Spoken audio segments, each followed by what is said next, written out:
Esther 1, the king's banquets. Now in the days of Ahasuerus, the Ahasuerus who reigned from India to Ethiopia over 127 provinces, in those days when King Ahasuerus sat on his royal throne in Susa, the citadel, in the 3rd year of his reign, he gave a feast for all his officials and servants. The army of Persia and Media and the nobles and governors of the provinces were before him, while he showed the riches of his royal glory and the splendor and pomp of his greatness for many days, 180 days. And when these days were completed, the king gave for all the people present in Susa the citadel, both great and small, a feast lasting for 7 days in the court of the garden of the king's palace. There were white cotton curtains and violet hangings, fastened with cords of fine linen and purple to silver rods and marble pillars, and also couches of gold and silver on a mosaic pavement of porphyry, marble, mother of pearl, and precious stones. Drinks were served in golden vessels, vessels of different kinds, and the royal wine was lavished according to the bounty of the king. And drinking was according to this edict. There is no compulsion, for the king had given orders to all the staff of his palace to do as each man desired. Queen Vashti also gave a feast for the women in the palace that belonged to King Ahasuerus, Queen Vashti's refusal. On the 7th day, when the heart of the king was merry with wine, he commanded Mehuman, Biztha, Harbona, Bigtha, and Abagtha, Zethar, and Carcas, the 7 eunuchs who served in the presence of King Ahasuerus, to bring Queen Vashti before the king with her royal crown, in order to show the peoples and the princes her beauty, for she was lovely to look at. But Queen Vashti refused to come at the king's command delivered by the eunuchs. At this the king became enraged, and his anger burned within him. Then the king said to the wise men who knew the times, for this was the king's procedure toward all who were versed in law and judgment, the men next to him being Karshena, Shethar, Admatha, Tarshish, Meres, Marsena, and Memucan, the 7 princes of Persia and Media, who saw the king's face and sat first in the kingdom, according to the law, what is to be done to Queen Vashti, because she has not performed the command of King Ahasuerus delivered by the eunuchs. Then Memucan said in the presence of the king and the officials, not only against the king has Queen Vashti done wrong, but also against all the officials and all the peoples who are in all the provinces of King Ahasuerus. For the queen's behavior will be made known to all women, causing them to look at their husbands with contempt, since they will say, King Ahasuerus commanded Queen Vashti to be brought before him, and she did not come. This very day, the noble women of Persia and Media, who have heard of the queen's behavior, will say the same to all the king's officials, and there will be contempt and wrath in plenty. If it please the king, let a royal order go out from him, and let it be written among the laws of the Persians and the Medes, so that it may not be repealed, that Vashti is never again to come before King Ahasuerus. And let the king give her royal position to another who is better than she. So when the decree made by the king is proclaimed throughout all his kingdom, for it is vast, all women will give honor to their husbands, high and low alike. This advice pleased the king and the princes, and the king did as Memucan proposed. He sent letters to all the royal provinces, to every province in its own script, and to every people in its own language, that every man be master in his own household and speak according to the language of his people. Esther 2. Esther chosen queen. After these things, when the anger of King Ahasuerus had abated, he remembered Vashti and what she had done and what had been decreed against her. Then the king's young men who attended him said, let beautiful young virgins be sought out for the king, and let the king appoint officers in all the provinces of his kingdom to gather all the beautiful young virgins to the harem in Susa the citadel, under custody of Haggai, the king's eunuch, who is in charge of the women. Let their cosmetics be given them, and let the young woman who pleases the king be queen instead of Vashti." This pleased the king, and he did so. Now there was a Jew in Susa, the citadel, whose name was Mordecai, the son of Jair, son of Shimei, son of Kish, a Benjaminite, who had been carried away from Jerusalem among the captives, carried away with Jeconiah, king of Judah, whom Nebuchadnezzar, king of Babylon, had carried away.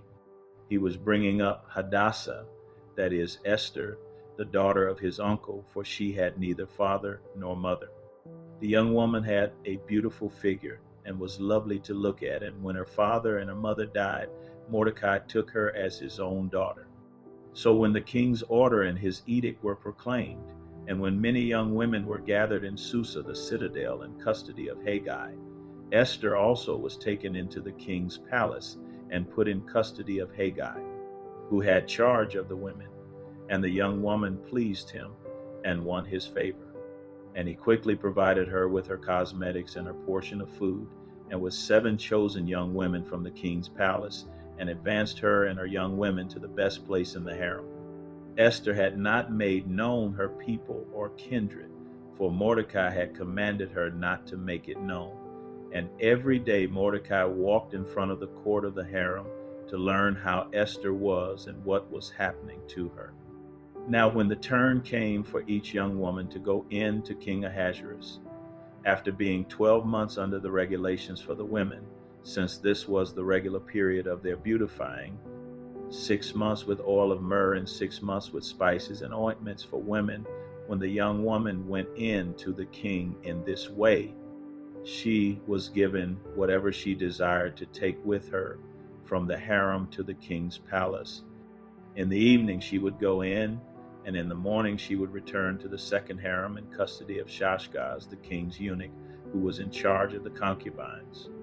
She would not go in to the king again, unless the king delighted in her, and she was summoned by name. When the turn came for Esther, the daughter of Abihail, the uncle of Mordecai, who had taken her as his own daughter, to go in to the king, she asked for nothing except what Haggai, the king's eunuch, who had charge of the women, advised. Now Esther was winning favor in the eyes of all who saw her. And when Esther was taken to King Ahasuerus into his royal palace in the 10th month, which is the month of Tebeth, in the 7th year of his reign, the king loved Esther more than all the women, and she won grace and favor in his sight more than all the virgins, so that he set the royal crown on her head and made her queen instead of Vashti. Then the king gave a great feast for all his officials and servants. It was Esther's feast. He also granted a remission of taxes to the provinces and gave gifts with royal generosity. Mordecai discovers a plot. Now when the virgins were gathered together the second time, Mordecai was sitting at the king's gate. Esther had not made known her kindred or her people, as Mordecai had commanded her, for Esther obeyed Mordecai just as when she was brought up by him. In those days, as Mordecai was sitting at the king's gate, Bigthan and Teresh, 2 of the king's eunuchs who guarded the threshold, became angry and sought to lay hands on King Ahasuerus. And this came to the knowledge of Mordecai, and he told it to Queen Esther, and Esther told the king in the name of Mordecai. When the affair was investigated and found to be so, the men were both hanged on the gallows, and it was recorded in the book of the Chronicles in the presence of the king. Esther 3. Haman plots against the Jews. After these things, King Ahasuerus promoted Haman the Agagite, the son of Hammedatha, and advanced him and set his throne above all the officials who were with him. And all the king's servants who were at the king's gate bowed down and paid homage to Haman, for the king had so commanded concerning him. But Mordecai did not bow down or pay homage. Then the king's servants who were at the king's gate said to Mordecai, "Why do you transgress the king's command?" And when they spoke to him day after day and he would not listen to them, they told Haman in order to see whether Mordecai's words would stand, for he had told them that he was a Jew. And when Haman saw that Mordecai did not bow down or pay homage to him, Haman was filled with fury, but he disdained to lay hands on Mordecai alone.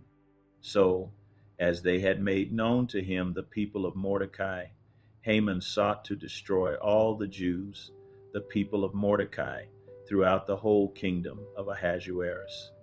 In the first month, which is the month of Nisan, in the 12th year of King Ahasuerus, they cast pur, that is, they cast lots, before Haman day after day. And they cast it month after month till the 12th month, which is the month of Adar. Then Haman said to King Ahasuerus, "There is a certain people scattered abroad and dispersed among the peoples in all the provinces of your kingdom. Their laws are different from those of every other people, and they do not keep the king's laws, so that it is not to the king's profit to tolerate them. If it please the king, let it be decreed that they be destroyed, and I will pay 10,000 talents of silver into the hands of those who have charge of the king's business, that they may put it into the king's treasuries." So the king took his signet ring from his hand and gave it to Haman the Agagite, the son of Hammedatha, the enemy of the Jews. And the king said to Haman, "The money is given to you, the people also, to do with them as it seems good to you." Then the king's scribes were summoned on the 13th day of the first month, and an edict, according to all that Haman commanded, was written to the king's satraps and to the governors over all the provinces, and to the officials of all the peoples, to every province in its own script, and every people in its own language. It was written in the name of King Ahasuerus, and sealed with the king's signet ring. Letters were sent by couriers to all the king's provinces, with instruction to destroy, to kill, and to annihilate all Jews, young and old, women and children, in one day, the 13th day of the 12th month, which is the month of Adar, and to plunder their goods. A copy of the document was to be issued as a decree in every province by proclamation to all the peoples, to be ready for that day. The couriers went out hurriedly by order of the king, and the decree was issued in Susa, the citadel. And the king and Haman sat down to drink, but the city of Susa was thrown into confusion. Esther 4. Esther agrees to help the Jews. When Mordecai learned all that had been done, Mordecai tore his clothes and put on sackcloth and ashes, and went out into the midst of the city, and he cried out with a loud and bitter cry. He went up to the entrance of the king's gate, for no one was allowed to enter the king's gate clothed in sackcloth. And in every province, wherever the king's command and his decree reached, there was great mourning among the Jews, with fasting and weeping and lamenting, and many of them lay in sackcloth and ashes. When Esther's young women and her eunuchs came and told her, the queen was deeply distressed. She sent garments to clothe Mordecai, so that he might take off his sackcloth, but he would not accept them. Then Esther called for Hathach, one of the king's eunuchs who had been appointed to attend her, and ordered him to go to Mordecai to learn what this was and why it was. Hathach went out to Mordecai in the open square of the city in front of the king's gate, and Mordecai told him all that had happened to him, and the exact sum of money that Haman had promised to pay into the king's treasuries for the destruction of the Jews. Mordecai also gave him a copy of the written decree issued in Susa for their destruction, that he might show it to Esther and explain it to her, and command her to go to the king to beg his favor, and plead with him on behalf of her people. And Hathach went and told Esther what Mordecai had said. Then Esther spoke to Hathach and commanded him to go to Mordecai and say, "All the king's servants and the people of the king's provinces know that if any man or woman goes to the king inside the inner court without being called, there is but one law to be put to death, except the one to whom the king holds out the golden scepter so that he may live. But as for me, I have not been called to come in to the king these 30 days. And they told Mordecai what Esther had said. Then Mordecai told them to reply to Esther, "Do not think to yourself that in the king's palace you will escape any more than all the other Jews. For if you keep silent at this time, relief and deliverance will rise for the Jews from another place, but you and your father's house will perish. And who knows whether you have not come to the kingdom for such a time as this?" Then Esther told them to reply to Mordecai, "Go, gather all the Jews to be found in Susa, and hold a fast on my behalf, and do not eat or drink for 3 days, night or day. I and my young women will also fast as you do. Then I will go to the king, though it is against the law, and if I perish, I perish." Mordecai then went away and did everything as Esther had ordered him. Esther 5. Esther prepares a banquet. On the third day, Esther put on her royal robes and stood in the inner court of the king's palace, in front of the king's quarters, while the king was sitting on his royal throne inside the throne room opposite the entrance to the palace. And when the king saw Queen Esther standing in the court, she won favor in his sight, and he held out to Esther the golden scepter that was in his hand. Then Esther approached and touched the tip of the scepter. And the king said to her, "What is it, Queen Esther? What is your request? It shall be given you, even to the half of my kingdom." And Esther said, "If it please the king, let the king and Haman come today to a feast that I have prepared for the king." Then the king said, "Bring Haman quickly, so that we may do as Esther has asked." So the king and Haman came to the feast that Esther had prepared. And as they were drinking wine after the feast, the king said to Esther, "What is your wish? It shall be granted you. And what is your request? Even to the half of my kingdom, it shall be fulfilled." Then Esther answered, "My wish and my request is, if I have found favor in the sight of the king, and if it please the king to grant my wish and fulfill my request, let the king and Haman come to the feast that I will prepare for them. And tomorrow I will do as the king has said." Haman plans to hang Mordecai. And Haman went out that day joyful and glad of heart. But when Haman saw Mordecai in the king's gate, that he neither rose nor trembled before him, he was filled with wrath against Mordecai. Nevertheless, Haman restrained himself and went home, and he sent and brought his friends and his wife Zeresh. And Haman recounted to them the splendor of his riches, the number of his sons, all the promotions with which the king had honored him, and how he had advanced him above the officials and the servants of the king. Then Haman said, "Even Queen Esther let no one but me come with the king to the feast she prepared. And tomorrow also I am invited by her together with the king. Yet all this is worth nothing to me, so long as I see Mordecai the Jew sitting at the king's gate." Then his wife Zeresh and all his friends said to him, "Let a gallows 50 cubits high be made, and in the morning tell the king to have Mordecai hanged upon it. Then go joyfully with the king to the feast." This idea pleased Haman, and he had the gallows made.